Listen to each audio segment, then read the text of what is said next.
At this Eucharist, we are going to have two homilies, but I will begin my homily in English. We just heard, beautifully sung, the Gospel, the beginning of preaching of Jesus, his Sermon on the Mount, the Beatitudes. This is really the way our group, which is called the Crusade for Human Liberation, or in a modern way of thinking, you can translate the vision of this huge movement as a Christian rescue for integral liberation.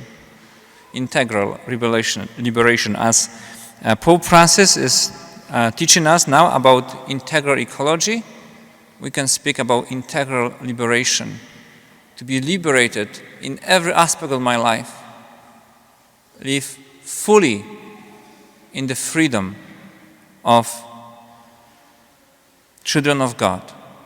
A crusade has on this coat of arms this the message of John Paul II.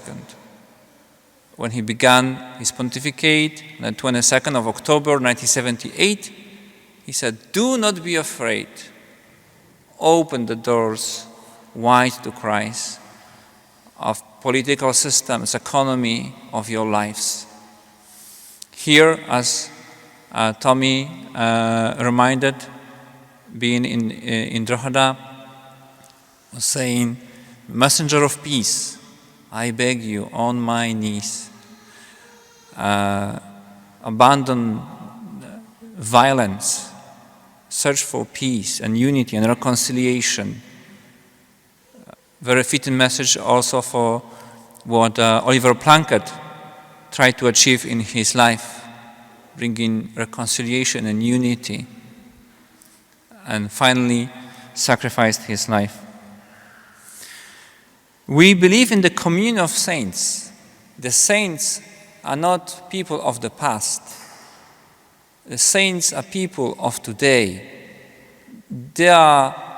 When we say we believe in the communion of saints, we profess that they still are actively present in our midst. The relics, they just remind us, this physical part of their bodies, about their presence and intercession before the throne of God. And truly, we are not only here alone. We are in the communion of saints in a special way in this place. St. Peter, that's his church. St. Oliver Plunkett and St. John Paul II, his relics are out there. They've met again here. Karol Wojtyła was present at the canonization of St. Oliver Plunkett. That was the Holy Year 1975. He was invited actually by his close friend, Irish bishop.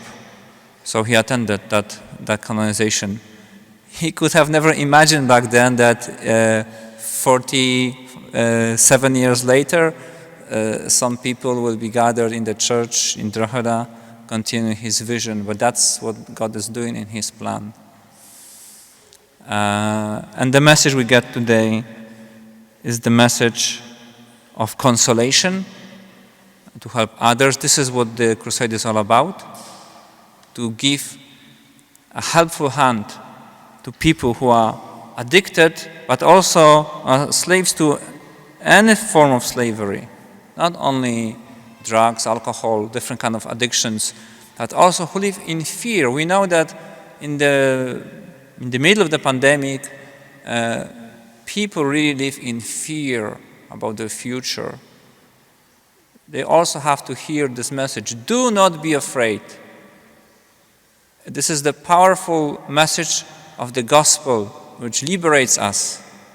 Because if God is God Almighty, He never abandons us. There's always answer, there's always solution, there's always hope, there's always future.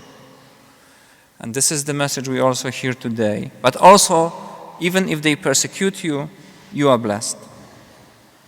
You are blessed. So let's have this message today of hope, asking the intercession of St. Oliver Plunkett and St. John Paul II, and the Irish martyrs as well. And now a few more words in Polish.